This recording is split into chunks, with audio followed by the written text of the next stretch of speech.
തിരുവനന്തപുരത്ത് യുവാവിന് കുത്തേറ്റു. പാൽക്കുളങ്ങര സ്വദേശി പ്രദീപിനാണ് കുത്തേറ്റത്. അയൽവാസിയായ വിശാഖ് കസ്റ്റഡിയിൽ.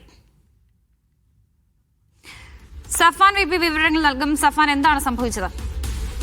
വർഷ, കൈതമുക്ക് പാൽക്കുളങ്ങരയിൽ വെച്ചായിരുന്നു ഈ സംഭവം നടക്കുന്നത്. ഡ്രൈവറായി ജോലി ചെയ്യുന്ന പാൽക്കുളങ്ങര സ്വദേശി പ്രദീപ് ഗുരുതരമായി പരിക്കേറ്റ് സ്വകാര്യ ആശുപത്രിയിൽ ചികിത്സയിലാണ്. രാത്രി ബൈക്കിലെത്തിയ അയൽവാസി വിശാഖ് വെട്ടിപ്പരിക്കേറ്റെന്നാണ് പ്രദീപിന്റെ പരാതി. അയൽവാസിയായ വിശാഖിനെ വഞ്ചൂർ പോലീസ് കസ്റ്റഡിയിലും എടുത്തിട്ടുണ്ട്. പ്രദീപിന്റെ മാതാവിന്റെ മാല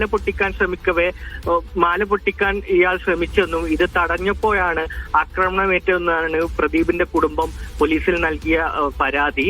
എന്നാൽ സംഭവത്തെക്കുറിച്ച് പോലീസ് വിശദീകരിക്കുന്നത് ഇത് വാക്ക് തർക്കവുമായി ബന്ധപ്പെട്ട അയൽവാസികൾ തമ്മിലുള്ള വാക്ക് തർക്കവുമായി ബന്ധപ്പെട്ടുള്ള പ്രശ്നമാണ് ഇപ്പോഴുള്ള ഒരു ആക്രമണത്തിലേക്ക് ഏറ്റതെന്നാണ് കുടുംബം പറയുന്നത്, പോലീസ് പറയുന്നത്. ഏതായാലും പ്രദീപിന്റെ അടിവയറ്റിലും കയ്യിലും ഗുരുതരമായിട്ട് കുത്തേറ്റിട്ടുണ്ട്. അതിന്റെ ഫലമായിട്ട് ഗുരുതരമായ പരിക്കേറ്റ സാഹചര്യമാണ് നിലവിലുള്ളത്. വർഷം.